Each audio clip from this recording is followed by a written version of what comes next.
कोई भी सपना साकार करने के लिए सबसे जरूरी है सही कोच का होना। चुनिए रिपब्लिका बीपीएससी वाला को और करे अपने बीपीएससी एग्जाम्स का सपना साकार। Download the app now. Hello friends, Republica BPSC वाले में आप सभी का बहुत बहुत स्वागत है। मैं आनंद श्रीधम। चर्चा होगी बिहार शिक्षक बहाली 2023 के संदर्भ में। इसमें सिलेबस दिया जा चुका है और नोटिफिकेशन आना बाकी है। तो इसमें आपकी स्ट्रेटजी क्या होनी चाहिए? सफलता सबको चाहिए। सीट केवल 1,78,000 है और फॉर्म संभवतः 8-10 लाख के आसपास हो सकता है,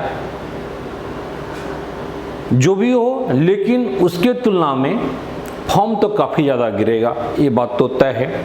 तो इसमें भी लोचा 2 लेवल की है। एक तो टीचर लोग हैं जो ऑलरेडी नियोजित हैं, और दूसरे एक फुल फ्लेजेड स्टूडेंट्स हैं। तो दोनों में कांटे की टक्कर होगी। एनी हाउ, इसमें अभी हम लोग देखेंगे कि जो क्या सिलेबस है और इसके अकॉर्डिंगली क्या हमारी स्ट्रेटजी हो जिससे आपकी सफलता सुनिश्चित हो सके। टाइम कम है और इसके अकॉर्डिंगली आपको बेहतर रणनीति पर काम करना होगा। अदरवाइज हर एक दिन या तो आप सफलता के नज़दीक जा रहे हैं या फिर सफलता से दूर आप जा रहे हैं। जिस ढंग से बीपीएससी के द्वारा प्रधान अध्यापक का एग्जाम लिया गया और उसमें केवल 50 के आसपास कुछ सीटें लोगों को क्वालिफाई कराया गया, आप अंदाज़ा लगा सकते हैं कि कितना टफ सिचुएशन रहा। सबको डिसक्वालीफाई कर दिया गया कि मिनिमम क्वालिफाई मार्क्स भी। तो इसमें कहीं न कहीं बीपीएससी की अपनी स्ट्रेटजी रही है और इस बार भी मोर एंड लेस वही होने जा रहा है। क्योंकि बीपीएससी एग्जाम ले रहा है तो इसका जो पीछे का जो ट्रैक रिकॉर्ड है उसको देखते हुए निश्चित रूप से कहा जा सकता है कि इस बार फिर वही चाल है, और इस बार चाल और भी बढ़ रही है। क्योंकि इलेक्शन का टाइम है, फिर उसी सीट को बार बार दिखाना है। पहले डिस्क्वालीफाई दिखा देना है, फिर अगली वैकेंसी में उसको दिखाया जाएगा ऐड करके। एनी हाउ, कुल मिलाकर के यह सामने जो दिख रहा है कि 3 टाइप का 3 लेवल पर एग्जाम होगा आपका, जिसमें प्राथमिक माध्यमिक और उच्चतर माध्यमिक स्तर पर, ठीक है, एग्जाम होना है। इस लेवल पर या तीनों में एक चीज कॉमन है, वह है इंग्लिश और हिंदी। यह कॉमन है सबके लिए और यह 100 मार्क्स का होगा, लेकिन क्वालिफाइंग नेचर का होगा। ये 100 मार्क्स का है लेकिन क्वालिफाइंग नेचर का है। तो बहुत ज़्यादा घबराना नहीं है, लेकिन बहुत ज़्यादा निश्चिंत भी नहीं हो जाना है। यह 100 मार्क्स का आपको हर एक जो 4 एग्जाम होगा, प्राथमिक माध्यमिक उच्चतर माध्यमिक, हर एक स्तर पर 6ठी से 8वीं 9वीं 10वीं और फिर 11वीं और 12वीं के लिए, तो हर एक में आपको यह लैंग्वेज जो अनिवार्य है यह देना पड़ेगा, जिसमें पहला पार्ट इंग्लिश का होगा और फिर अगला पार्ट हिंदी या बंगाली या उर्दू का, ठीक है। तो इसका क्वालिफाइंग नेचर का है, केवल क्वालिफाई करना है, बस आप क्वालिफाई कर जाइए। इसकी चर्चा हम लोग डिटेल में बाद में करेंगे। ये तीनों में है, प्राथमिक माध्यमिक उच्चतर माध्यमिक, सब में आपको देना पड़ेगा। अब प्राथमिक स्तर पर आवे तो जैसा कि हम लोग जानते हैं कि जीएस का एक पेपर होगा प्राथमिक स्तर पर, वह होगा 150 मार्क्स का, और आपका जो मेरिट लिस्ट बनेगा इसी 150 पर ही बनेगा, इस पर नहीं बनना है। जो क्वालिफाइंग नेचर का है उस पर नहीं बनना है, इंग्लिश हिंदी पर। अब जीएस में क्या क्या होगा हम लोग देख रहे हैं, यहाँ पर संक्षिप्त में दिख रहा है, थोड़ा सा डिटेल में हम लोग देखेंगे। माध्यमिक स्तर पर भी इंग्लिश हिंदी तो होगा ही होगा, साथ ही जीएस होगा। यहाँ जो जीएस होगा यहाँ जो जीएस होगा माध्यमिक स्तर पर वह क्या होगा 50 मार्क्स का होगा, 50 क्वेश्चंस होगा और 100 क्वेश्चंस आपके ऑप्शनल से होगा। ठीक है, यहाँ भी क्या होगा 150 मार्क्स पर आपकी मेरिट लिस्ट बनेगी। क्लियर है? हिंदी 100 मार्क्स का है लेकिन इसका मार्क्स नहीं जुटेगा, इसका मार्क्स नहीं जुटेगा, केवल क्वालिफाइंग नेचर का है, क्वालिफाइंग नेचर का है। सेम चीज यहाँ पर है, उच्चतर माध्यमिक में भी 100 मार्क्स का हिंदी होगा लेकिन क्वालिफाइंग नेचर का है। जीएस 50 मार्क्स का होगा और ऑप्शनल 100 मार्क्स का है। कुल 150 होगा क्योंकि हिंदी का मार्क्स या इंग्लिश का मार्क्स नहीं जुटना है। अब यहाँ और यहाँ में अंतर यह है कि यहाँ जो ऑप्शनल है माध्यमिक स्तर पर उसमें क्या होगा सेक्शन कम है, या तो आप सोशल साइंस से या फिर साइंस से या फिर मैथ से या फिर लैंग्वेज को लेकर के जिसमें आपका हिंदी इंग्लिश आदि हो सकता है, आदि होगा। तो सोशल साइंस का मतलब यहाँ पर तीनों सब्जेक्ट। ऐसा इसलिए मैं बता रहा हूँ कि बहुत सारे लोग सही ढंग से अभी सिलेबस को भी नहीं जानते हैं कि क्या सिलेबस है। सिलेबस आ चुका है, नोटिफिकेशन नहीं आया है। ठीक है, सिलेबस तो दिया जा चुका है, हाँ नोटिफिकेशन के बाद और भी क्लियरिटी आ जाएगी। तो यहाँ जो सोशल साइंस है इसमें क्या है, इसमें आपकी हिस्ट्री, और मैं इसको डिलीट कर देता हूँ, थोड़ा सा जगह मिल जाएगा। डन। तो इसमें आपको सोशल साइंस में भी क्या होगा, हिस्ट्री भी होगा, ज्योग्राफी भी होगा और पॉलिटी भी होगा और इकोनॉमिक्स का भी पार्ट होगा, तीनों चीजें होगी। साइंस का अगर लें तो साइंस में यहाँ पर क्या होगा, आपकी तीनों चीजें होगी, फिजिक्स, केमिस्ट्री और बायोलॉजी। मैथ वाला एक अलग सेक्शन है, मैथ वाले को केवल मैथ देना पड़ेगा। साइंस में आपको फिजिक्स, केमिस्ट्री, बायोलॉजी तीनों देनी होगी। और लैंग्वेज वालों में जिनका अपना जो लैंग्वेज होगा, हिंदी, इंग्लिश जो भी है व्हाटएवर, अगर भाषा से आपने ग्रेजुएशन वगैरह किया है ऐसे कंडीशन में, या भाषा से आपने टेट किया है तो ऐसे कंडीशन में। ठीक है, तो कुल मिलाकर के क्लियर है माध्यमिक स्तर पर।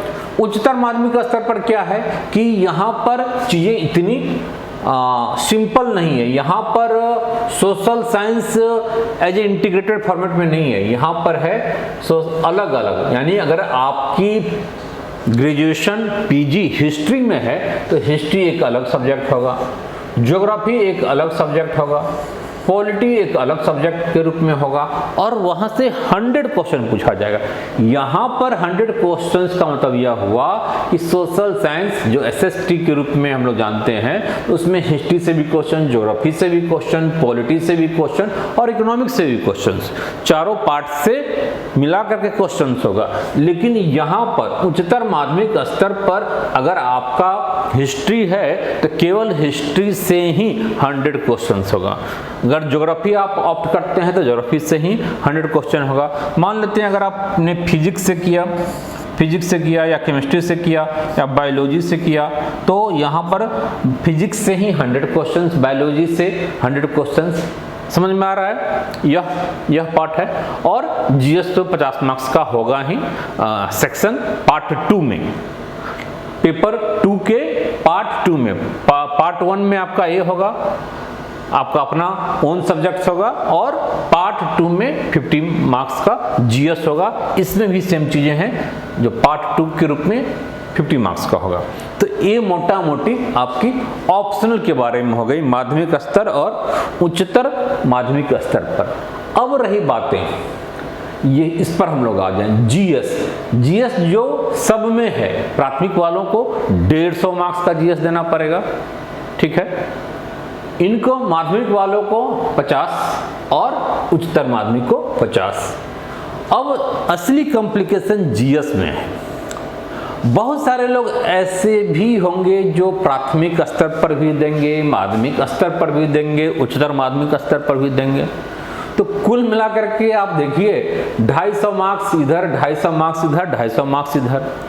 मान लेते हैं कि इंग्लिश हिंदी कॉमन है आपका, ठीक है, चलिए कोई बातें नहीं, इंग्लिश हिंदी कॉमन है, तो 150 और 150 450 मार्क्स का, और 450 और 100 मार्क्स की हिंदी इंग्लिश, ठीक है, तो 600 मार्क्स का आपको एग्जाम देना पड़ेगा। अब एक ही स्टूडेंट्स को 600 मार्क्स का एग्जाम देना पड़ेगा, और नहीं अगर हिंदी इंग्लिश सबका अलग अलग लेगा, एक दिन मान लीजिए प्राथमिक वालों का लेगा, दूसरे दिन माध्यमिक वालों का, तो इस ढंग से अगर लेगा तो आपको हर एक दिन 4 स्तर पर यह अगर होता है तो 25 चौके 250,000 मार्क्स का हो जाएगा। तो ओवरऑल कहने का मतलब ये है कि कॉम्प्लिकेशन है, एग्जाम थोड़ा सा टफ हो जाएगा आपके लिए, इतने सारे चीज़ों को एक साथ, जहाँ पर हिस्ट्री की भी बिल्कुल ही एक अच्छी तैयारी आपको करनी होगी, यहाँ पर सोशल साइंस अगर आपका है तो यहाँ पर हिस्ट्री के साथ ज्योग्राफी भी करना होगा, पॉलिटी भी करना होगा, इकोनॉमिक्स भी करना होगा, तो आप इसको कम मत समझिए 9th-10th वालों को, और उल्टा यहाँ पर हिस्ट्री के बदले ज्योग्राफी भी करना पड़ रहा है, पॉलिटी भी करना पड़ रहा है, और ज़्यादा कॉम्प्लिकेशन है। आप इसको भी कम मत समझिए, जो यहाँ जो जीएस है 150 मार्क्स का, या आपका इस स्तर पर 50 मार्क्स का, इस स्तर पर 50 मार्क्स का, तो उसमें कहा गया है कि आपकी ग्रेजुएशन लेवल का होगा, माध्यमिक स्तर पर है, ग्रेजुएशन लेवल पर है, अगर उच्चतर माध्यमिक है तो पीजी लेवल का होगा, और प्राथमिक स्तर पर है तो 12th लेवल का होगा। तो 12th लेवल का भी क्वेश्चंस जो होता है वह काफ़ी स्टैंडर्ड होता है। अगर हम ग्रेजुएशन की बातें 9वीं करें, पोस्ट ग्रेजुएशन की बातें 9वीं करें, जो कि मिनिमम क्वालिफिकेशन है, तो केवल 12th लेवल पर भी अगर आपकी जीएस आती है, या सोशल साइंस आता है, या साइंस आता है, ये फिजिक्स केमिस्ट्री ही है, 12th की फिजिक्स केमिस्ट्री काफ़ी महत्वपूर्ण होती है। अब देखिए कि नीट का एग्जाम होता है, उसमें मैक्सिमम क्वेश्चंस कहीं ना कहीं एनसीईआरटी से होता है, तो क्या मेडिकल का एग्जाम निकाल लेना उनके लिए आसान है जो ऑलरेडी टीचर हैं फिजिक्स के या केमिस्ट्री के, 11th-12th को पढ़ाते हैं? नहीं। तो अंदाजा आप लगा सकते हैं कि क्वेश्चंस का लेवल जो होगा 11th-12th का, या 9th-10th का भी, 9th, 10th, 11th, 12th का जो बुक्स है, बुक्स पर हम लोग काम करेंगे, चाहे वह हिस्ट्री का हो, या देखेंगे कि ज्योग्राफी का हो, या फिजिक्स का हो, केमिस्ट्री का हो, या फिर ओवरऑल साइंस का, वहाँ पर जो भी बुक्स है, बायोलॉजी का हो, तो काफ़ी मतलब उसमें मैटर है, कंटेंट है, डेप्थनेस है।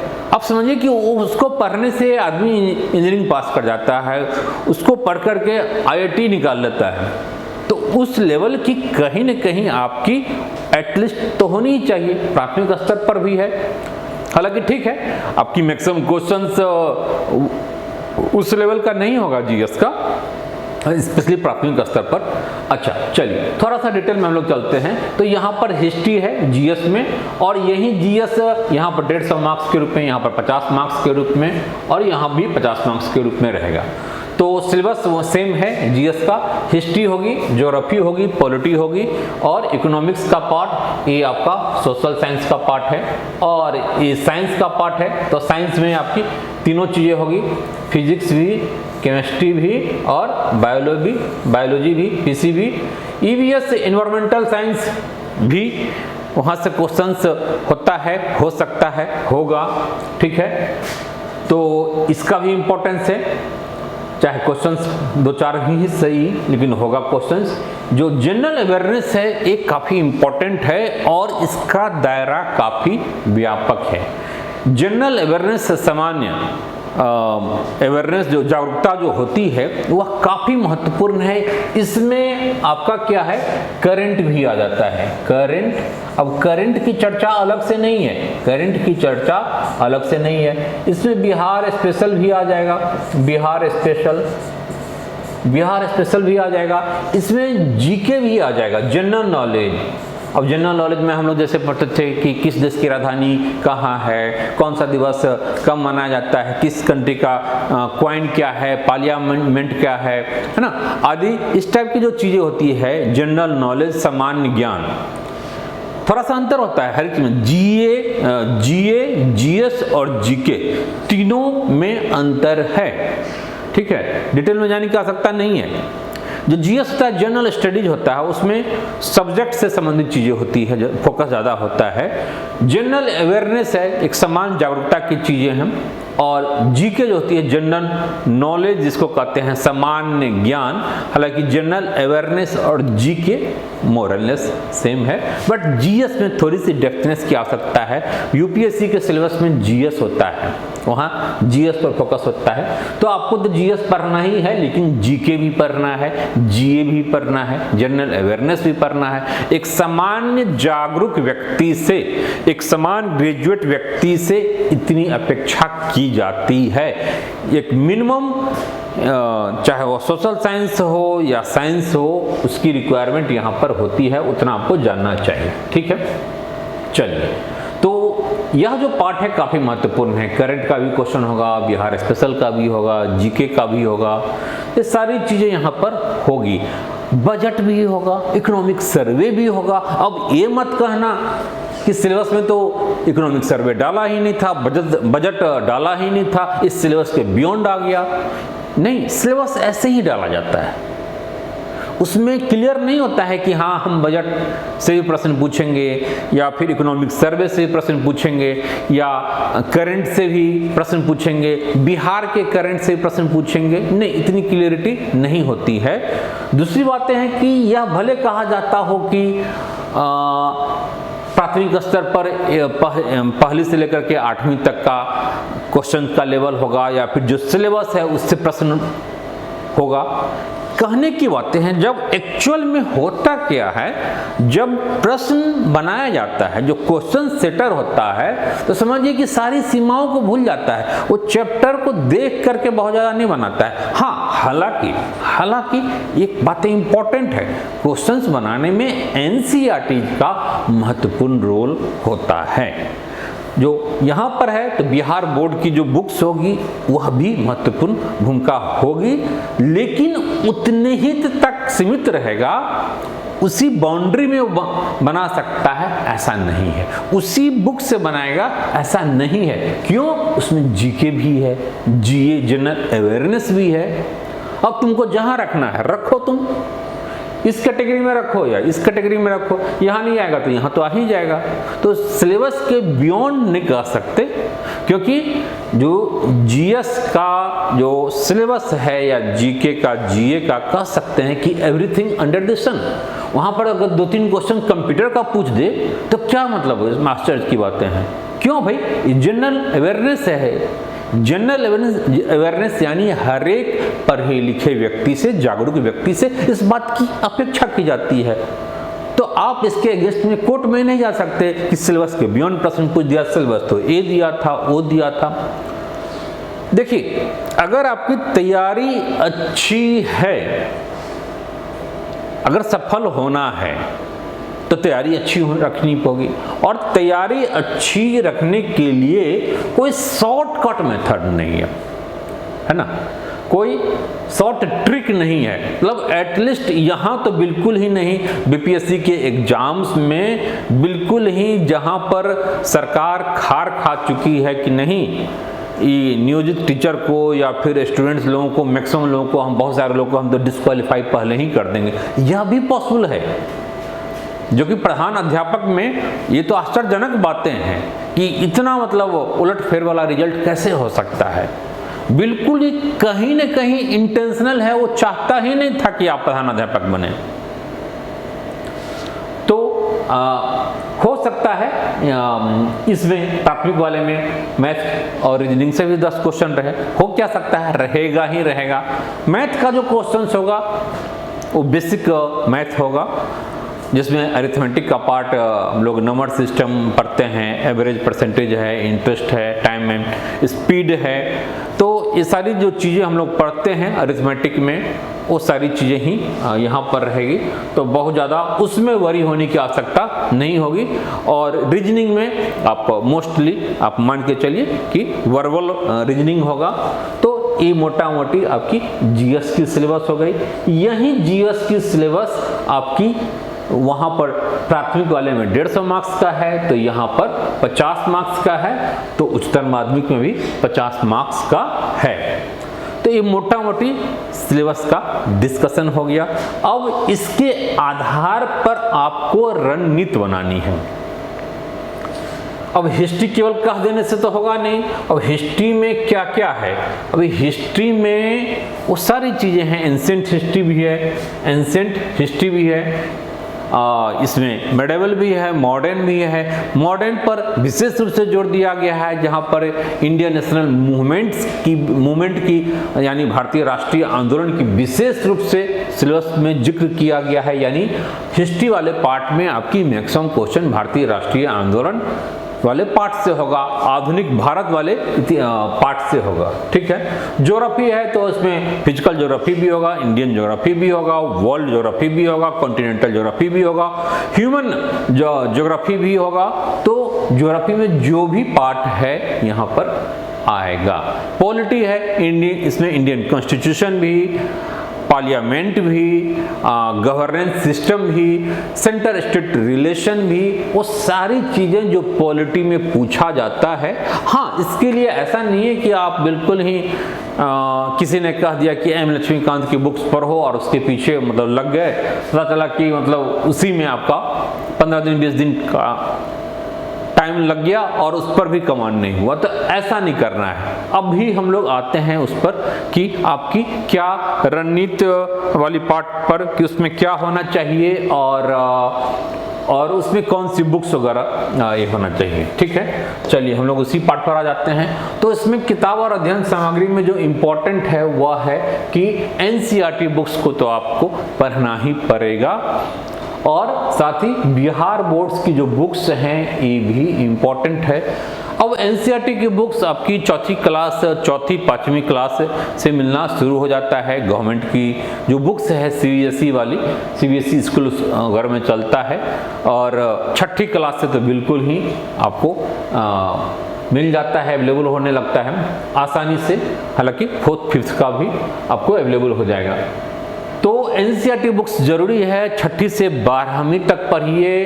प्राथमिक वाले थोड़ा सा 8 तक तो जरूर पढ़ें, 8 तक 9th 10th तक पढ़ लें, बेटर है। लेकिन 12th वालों के लिए, माध्यमिक और उच्चतर माध्यमिक वालों के लिए तो 12th तक का 6ठी से 12वीं तक पढ़ना पड़ेगा। और आप लोग एक ही लोग बहुत सारे मतलब माध्यमिक भी देंगे, प्राथमिक भी देंगे और उच्चतर माध्यमिक भी देंगे, तो इसलिए 12th तक आपको पढ़ना होगा।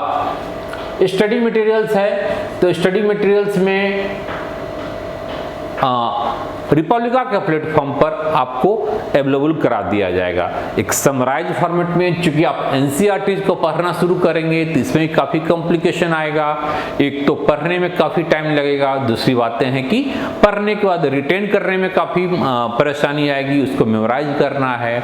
पॉइंट फॉर्मेट में नहीं है, खिस्सा कहानी के रूप में कथा, गल्प, कार्टून आदि के माध्यम से समझाया गया। तो हमारे काम की चीज़ें क्या है, कहाँ से प्रश्न आएगा, यह इम्पोर्टेंट है। वो किस्सा कहानी तो पूछेगा नहीं, वो भाव और सार तो पूछेगा नहीं, वो बेसिक जो समझ है जो वह तो पूछेगा नहीं। फैक्ट्स एंड फिगर इंपॉर्टेंट है तो वह खोज के निकालना होगा और आपके लिए यह काम हम लोग करेंगे। आपको वो चीज़ें स्टडी मटेरियल से मिल जाएगी, चाहे वह जीके का हो या फिर जीएस का हो, सब्जेक्ट वाइज हो, सारी चीज़ें। वीडियोज क्लासेस जो थोड़ी सी इम्पोर्टेंट रोल इसका है वर्तमान समय में। कोई भी व्यक्ति यह नहीं कह सकता है कि बिना वीडियो क्लासेस का हम काम चला लेंगे, चाहे वह ऑफलाइन हो या ऑनलाइन हो। आपको हेल्प लेना पड़ता है, हेल्प लेना चाहिए, आपके लिए काम आसान हो जाता है। मान लीजिए आपके बदले कोई दूसरा काम कर रहा है तो इसलिए आपके लिए काम आसान हो जाता है, तो उससे अपने आप को वंचित नहीं हमें करना चाहिए, जो कम टाइम में हो जाएगा। प्रैक्टिस सेट काफ़ी इंपॉर्टेंट रोल है। तो ये सारी चीज़ें, ये जो 3 चीज़ें हैं, स्टडी मटेरियल्स, वीडियो क्लासेस और प्रैक्टिस सेट, ये रिपब्लिका के प्लेटफॉर्म पर आपको अवेलेबल करा दिया जाएगा। और यह जो है एनसीईआरटी बिहार बोर्ड वाली चीज़ें, यह भी आपको स्टडी मटेरियल में इसका समराइज करके आपको अवेलेबल करा दिया जाएगा। ठीक है, ये ऑप्शनल है माध्यमिक स्तर पर और उच्चतर माध्यमिक स्तर पर उसकी चर्चा है। तो हमें लग रहा है कि बहुत ज़्यादा पाइल्स ऑफ बुक आपको अपने रूम में रैक पर नहीं सजाना है, अननेसेसरी नहीं आप वो करेंगे। इसका समराइज फॉर्मेट में कहीं से भी मिल जाता है, आप लीजिए। लेकिन हाँ, ध्यान ये रखना है कि एनसीईआरटी के नाम पर लोग बरगलाते बहुत ज़्यादा हैं। आजकल हर एक बुक फैशन हो गया है, एनसीईआरटी लिख देगा, क्योंकि उसकी तो कोई वेरिफिकेशन होती है नहीं, एनसीईआरटी का है भी या नहीं है, सब लोग एनसीईआरटी। लेकिन एक्चुअल में एनसीईआरटी से वो लिया गया है या नहीं लिया गया है, वहाँ के मैटर को कवर किया गया है कि नहीं कवर किया गया है। आपको लगता है कि हमने कवर कर लिया, नहीं, आप एनसीईआरटी को बुक को पढ़ करके देखिए, वहाँ से काफ़ी ज़्यादा क्वेश्चंस आ रहा है। इस बार तो बीपीएससी के मेंस में भी एनसीईआरटी की उपयोगिता काफ़ी दिखी है। वहाँ से क्वेश्चंस आर्ट एंड कल्चर्स वाला पार्ट है, वहाँ से काफ़ी क्वेश्चंस दिखता है।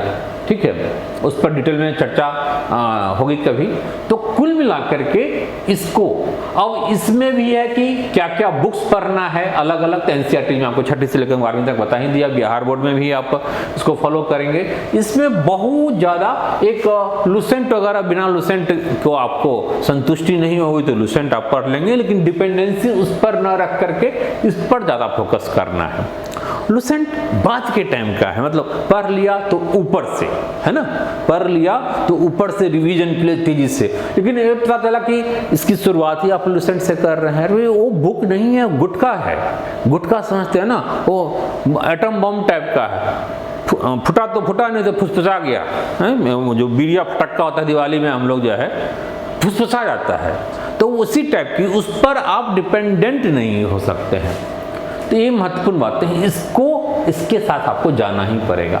स्टडी मटेरियल्स काफ़ी इंपॉर्टेंट है, ये सबका क्रक्स आपको इसमें मिल जाएगा। ठीक है, और वीडियोज क्लास से आपको बिल्कुल डायरेक्शन मिलता रहेगा। घर बैठे बैठे प्रैक्टिस सेट से महत्वपूर्ण है, प्रैक्टिस सेट भी आपको अवेलेबल करवा दिया जाएगा। तो आप इम्पॉर्टेंट बातें हैं कि केवल कहने की बातें नहीं, हम करें भी और इमीडिएटली चीज़ों को करें। तो प्रारंभिक माध्यमिक जो शिक्षक की जो शुरू है प्रक्रिया, तो उसमें संपूर्ण पाठ्यक्रम की तैयारी रिपब्लिका के प्लेटफॉर्म पर हाइब्रिड क्लास, जिसमें ऑनलाइन और ऑफलाइन की चीज़ें होगी। अध्ययन सामग्री आपको डिटेल में मिलेगा, टेस्ट सीरीज मिलेगा, प्रैक्टिस सेट मिलेगा। ठीक है, ऑनलाइन भी ऑफलाइन भी। बेसिक फीस का 7,000 है, 6,999 है, 999 है, लेकिन इसको केवल 899 में अवेलेबल आप लोगों के लिए करवाया जा रहा है अभी। संभवतः बाद में नहीं पॉसिबल हो पाएगा। और यह एड्रेस है Basant Vihar colony, boring road में है, चुन्नीलाल के सामने। फ़ोन नंबर यहाँ पर नहीं, फ़ोन नंबर ये है 7678599093। ठीक है, इस फ़ोन नंबर पर आप लोग कांटेक्ट कर लेंगे। फिर हम लोग दूसरे वीडियो के साथ मिलते हैं। तो तब तक के लिए bye, take care, all the best.